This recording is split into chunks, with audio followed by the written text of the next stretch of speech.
Le budget vert en 2 minutes. Le budget vert, c'est quoi?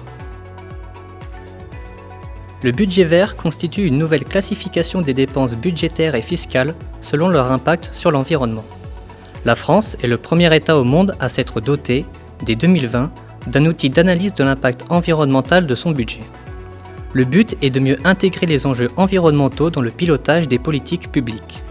Le budget vert est élaboré par le Commissariat général au développement durable du ministère de la Transition écologique et de la cohésion des territoires, en relation avec le ministère de l'Économie, des Finances et de la souveraineté industrielle et numérique.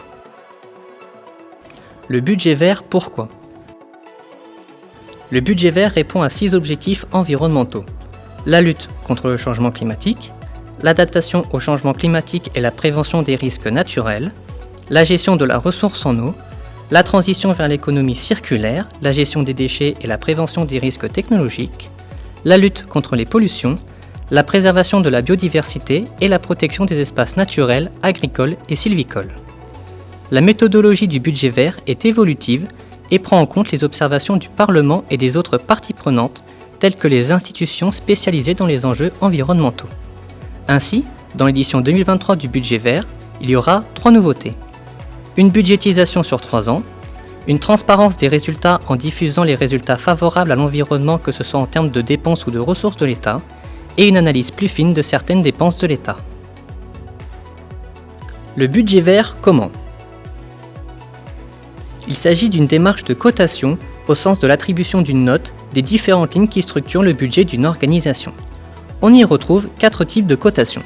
Les dépenses favorables, en vert, qui se répartissent en 3 catégories.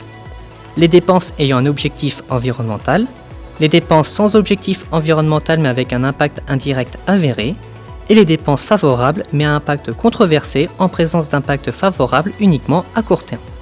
Les dépenses neutres, en gris, qui sont sans effet significatif sur l'environnement, les dépenses défavorables, en brun, qui constituent une atteinte directe à l'environnement ou incitent à des comportements nuisibles, et les dépenses non cotées, en blanc, correspondant à des dépenses pour lesquelles l'état actuel des connaissances scientifiques ou le manque de données disponibles ne permet pas de caractériser de manière fiable ou consensuelle l'impact environnemental.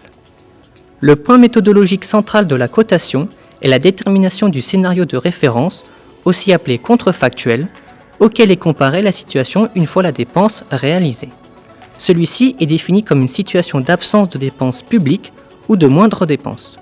Cela revient à se demander, pour chaque action, si la dépense publique améliore, maintient ou dégrade la situation. Pour conclure, que retenir d'un budget vert?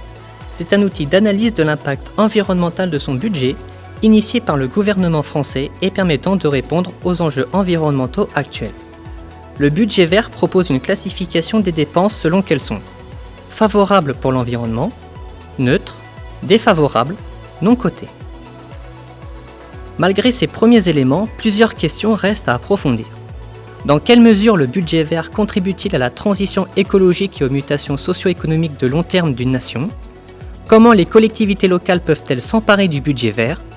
Et le budget vert peut-il contribuer à faire évoluer les outils d'aide à la décision en matière d'aménagement du territoire pour l'évaluation de l'impact RSE?